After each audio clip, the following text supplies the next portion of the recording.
Okay, so what we're doing for this section is we're talking about factoring special products. There's a couple different rules that if you recognize them, it's going to make factoring much easier. The first one is a difference of squares. And so what you have to do is you have to be minusing and you have to minus 2 squares. So our squares are 4, 9, 25. Oops, I missed one. 16, and then 25, 36. 49, 64, 81, and 100. You might have some bigger than that, but those are the squares that you should be familiar with. And again, that's because it's 2 squared, 3 squared, 4 squared, 5, 6, 7 squared, 8 squared, 9 squared, and 10 squared. So you really want to get used to seeing those because that'll help your factoring be much easier for both types of problems. So a difference of squares is when you're subtracting 2 squares. Well, x squared is a squared, and 9 is actually 3 squared. Okay? A squared is a squared, and b squared is a square. I should have started here. And so what this is it's a with a b and a with a b.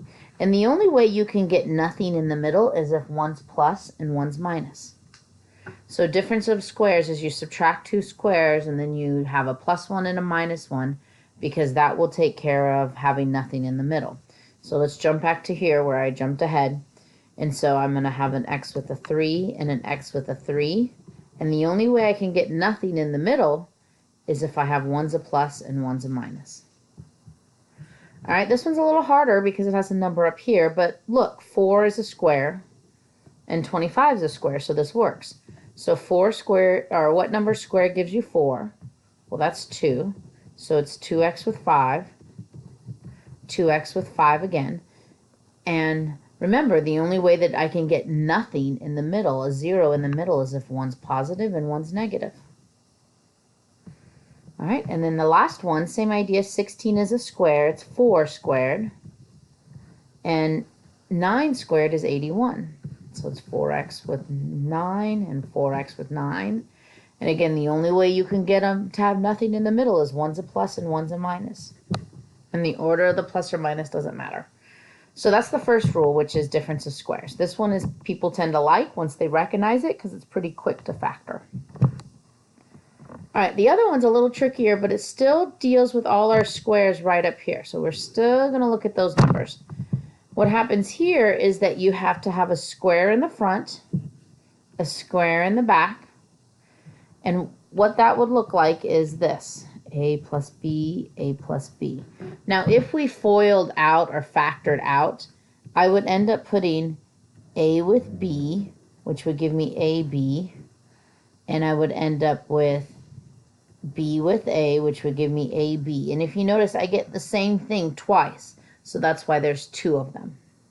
Okay? This one, there's a typo here. Oh, I wish I could erase it. Let's see, maybe I can cover it with white. Oh, there we go. And so the reason there's a typo there is that this is actually supposed to be a minus because I have an A minus B, an A minus B. And if I look at this again, let's look. Outside, outside would give me negative AB. Inside, inside would give me negative AB. And there's 2 of them. Okay? So the way you check this is we look to see if I had double the product of the 2, the first and the second one, then it works. The best way to do this is just to do examples. So let's see if I can get my mouse to go up. Okay, so this is 16, and 4 squared is 16. So x plus 4. And I'm going to actually write it like this, squared. Well, the way you check it is x plus 4 squared. Those 2 together make 4x. But remember, you would have a 4x on the outside and a 4x on the inside. So there's 2 of them. And 2 times 4x is 8x. So that checks out. Okay. This next one, 6 squared is 36. Well, let's look at this again.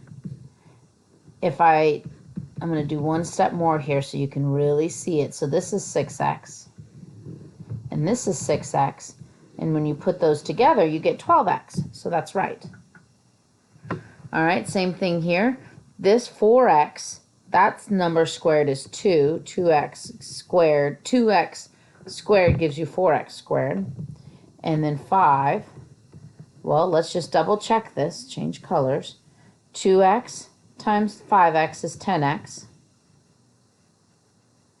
And we're going to have 2 of them. So it should actually be 20. Somehow I have another typo. I did not check this very well. So let's change that. I know you're not able to really change it like I just did, but that should be a 20.